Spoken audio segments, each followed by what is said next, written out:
We've got our very first barbecue competition next month. We're gonna start today by practicing. We're gonna do a brisket today, but we've also got two new things to try out. Now the first thing, company reached out to me and asked me to try their device to do a review during a video.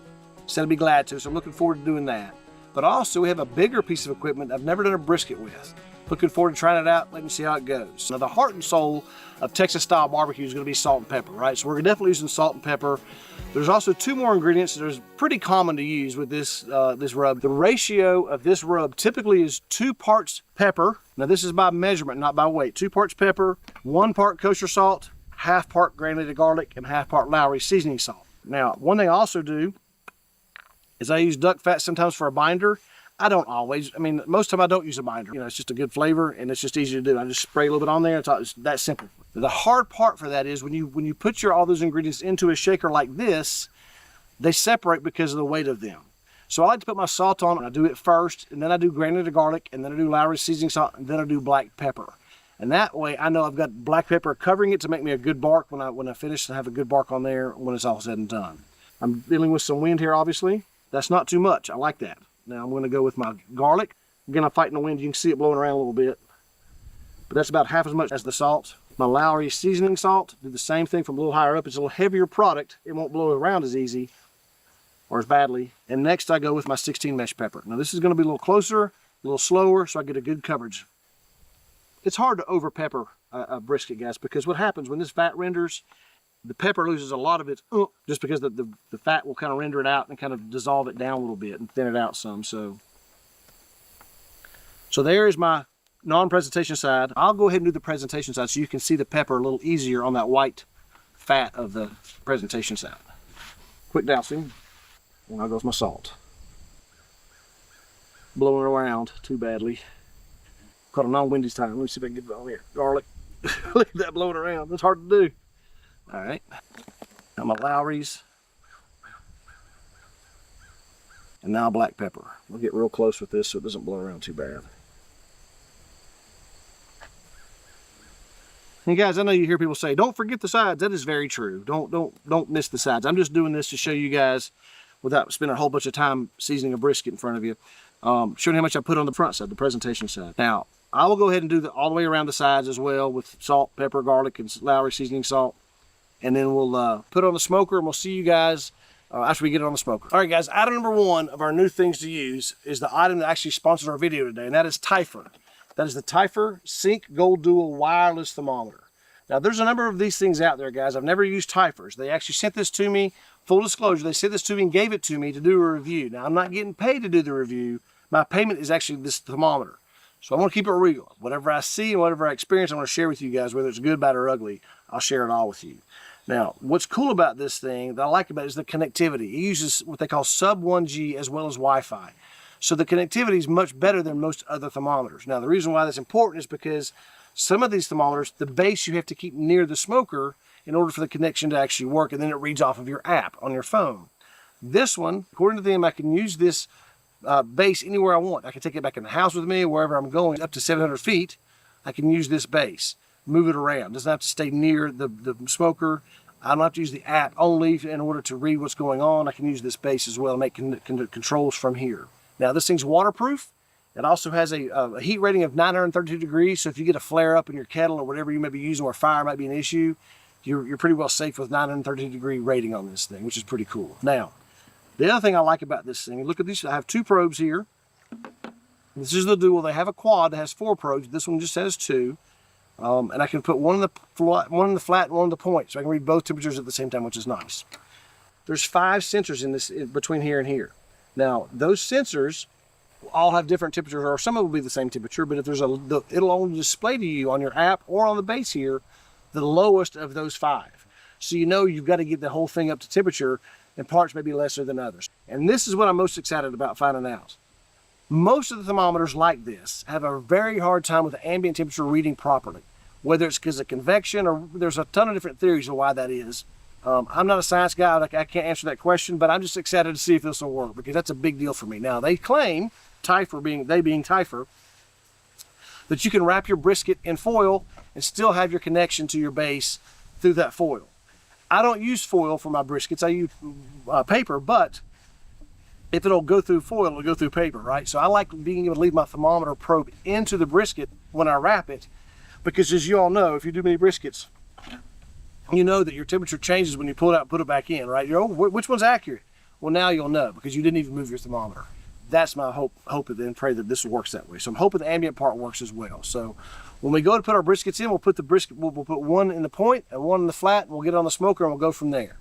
New item number 2, a nice 80-gallon offset smoker from Shegaa Smokers out of Houston, Texas. My second time using it. I've already used it once for some ribs I did for the guys who helped me put this shed together. My son-in-law and Frank and Clint, thank you guys very much. We did some ribs that night. They turned out fantastic. Right now we've got this smoker going. It's been briskets in about 3 hours now.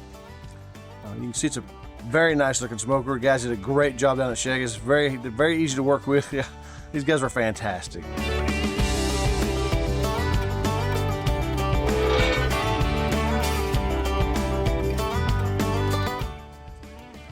I will put a link to his website as well as Facebook page in my description. Guys, he's very reasonably priced. I think he just does a great job. What we're looking at here, guys, is the Typhur app on my phone on the left, and of course the base on the right. Now on the base, the top temperature there is the internal temperature of probe 1 and probe 2, the 143 and 110. 143 is in the flat, 110 is in the point, and that's pretty typical. Next is my goal temperature of 200 degrees for internal. And the next below that is the temperature in the smoker. So on the far left, where the probe is in the flat, it shows it's 201 degrees in there. On the far right, it shows 265 degrees. So that's a little bit off. And there's the app as well. The app goes to tenths, I think, on the ambient and the internal both. So it's tenths as well. But that is the app, and that is the base. So the ambient's closer than most of them have been, but it's still not quite exactly accurate. You could probably live with that and figure out, base things on that, but that's not accurate at all. It's closer than most of them have been, but it's not correct. All right, guys, here we are 3 hours in.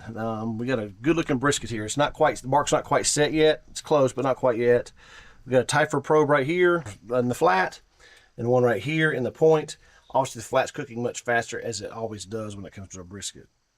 Got a little coloration here on the end. I may put some foil around it or even put a wood block in front of that to help prevent it from getting more color than I want right now. It's looking really good, guys. And this is the new smoker from Shega's down in Houston, Texas.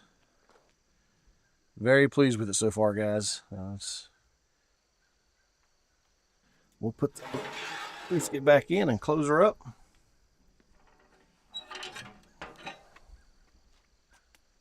Hey guys, our brisket finally finished. Now, normally I let these rest about 12 hours in a warming cabinet at about 150 degrees, but I'm not going to do that today because I'm hungry and I want to give this a try. We got a couple hours of daylight left, so I want to let this rest for a couple hours, come back out, let you guys see how it looks after we slice it up. Now, as far as the Typhur thermometers go, I was very pleased with the Typhur wireless thermometer. Did a great job. Now, it did take a few hours to get to where I could trust the ambient temperature gauge. That's very common with these, but I haven't found a company yet that can get the ambient reader immediately just like that. It takes a few hours. This got there quicker than anything else I've used.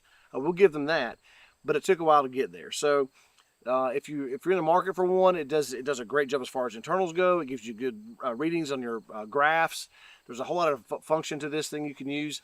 The connectivity is fantastic. I went all over the yard, all over the house, trying to break the connectivity. It did not break. It was very good. Did not disconnect one time. It held true. When I wrapped up the brisket in the paper, it was fine. No problems at all. Continued to read exactly like we wanted it to. So it did a great job. Now, as far as internal temperatures go, it did a good job there too. I used their probe thermometer and checked it and compared the two, and it was dead on. So it does a great job as well. Very fast reader, and it does a great job, very accurate as well. So I'm very pleased with that. Now, in my description, there'll be a link for you to use in the discount code. Be sure and check that out. If you're interested in the market for those, use that code and get yourself a discount. Now, as far as the offset smoker goes, normally I'm using a Weber kettle. I've got a number of Weber kettles in my possession, so because I like to cook with them. And the bad thing about Weber kettles is there's not a lot of space, so that's why I have a number of them. But for example, next weekend I've got a pretty good sized cook I'm doing. I'm doing 3 briskets, 4 butts, and about 25 chicken thighs. So I'll definitely be using my offset smoker as well as Weber kettles. And that's when I'll use that more often, is when I'm doing bigger cooks. But this thing was fantastic, guys. I'm telling you, if you're in the market for one, I'll leave Shega's information in the description as well. So by all means, give him a chance and let him see what he can do for you guys. So I don't get anything from him, guys. I really don't. I like the guy. I think he did a great job. He was very customer focused, and I think it's something you guys, if you're in the market, definitely somebody you can utilize and have great customer service out of. So nonetheless, guys, we'll let this thing rest for a couple hours. We'll come back out, slice it up, and dig in. All right, folks, it's go time. We're going to take our brisket out, give it a try. Let's see how we did. Let's see if we get it out of here without making too big a mess. There's a lot of juices here. Oh gosh, it feels great. Let's see those juices run out back into the pan before I put it out here.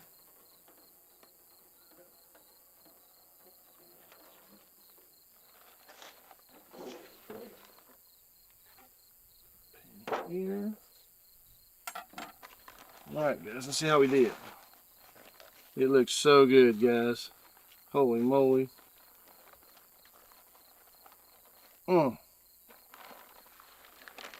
Here's our 2 probes from the Typhur. We'll get those out of the way. Golly, just pour some of our juices over here onto it. Don't mind if I do. My goodness. All right, now pointing her flat. We're going to try to find a medium point in it somewhere here.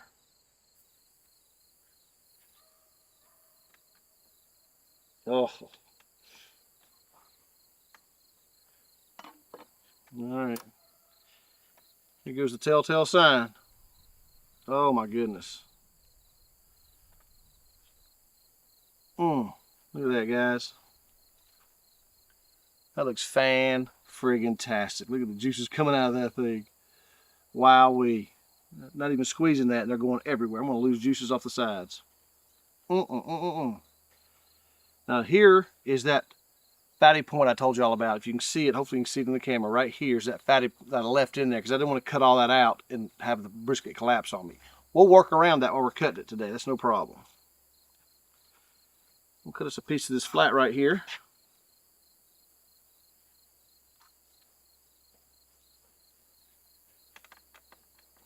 Oh my goodness. Let's first do our bend test. I'll say that's pretty good, guys. That's looking pretty good right there. Nice bend test there. Didn't have a problem staying together. Now let's do our pull test. Oh gosh, yeah. That just came right apart. All right, guys, here we go. Let's give it a test. Cheers, guys. Oh my goodness.